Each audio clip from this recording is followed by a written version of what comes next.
এই মুহূর্তে যে খবরের দিকে নজর রাখবো, চণ্ডীতলা থানার আইসি কে সাসপেন্ড। জয়ন্ত পাল, চণ্ডীতলা থানার অপসারিত আইসি, তাকে সাসপেন্ড করা হলো। শীর্ষ কর্তাদের না জানিয়ে এলাকা ছাড়েন আইসি। আমাদের সঙ্গে রয়েছেন প্রতিনিধি অমিত। অমিত আরো বিস্তারিত বলতে পারবে। অমিত, দেখো, অপসারিত বা অপসারণ করার পর এবার আইসি পদমর্যাদার যিনি অফিসার ছিলেন জয়ন্ত পাল, তাকে সাসপেন্ড করা হলো।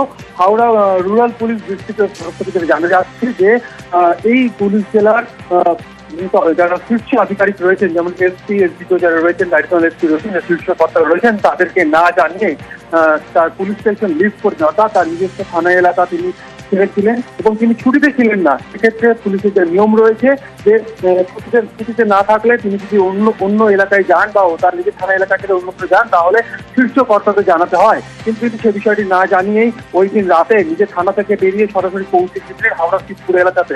সেক্ষেত্রে তিনি থানা নিজস্ব থানা এলাকা ছেড়ে বেরিয়ে গেছিলেন। এই কারণেই তাকে সাসপেন্ড করা হয়েছে এবং তার বিরুদ্ধে বিভাগীয় তদন্ত শুরু করা হয়েছে। অন্যদিকে শিবপুরে যে ঘটনা ঘটে, যে গুলি চালরা যে নাটক এবং পরবর্তী সময়ে একটি দেশি পিস্তল উদ্ধার, সেক্ষেত্রে কিন্তু হাওড়া কমিশনারের তরফে কিন্তু তারা কিন্তু আলাদা আলাদা মামলা করেছে।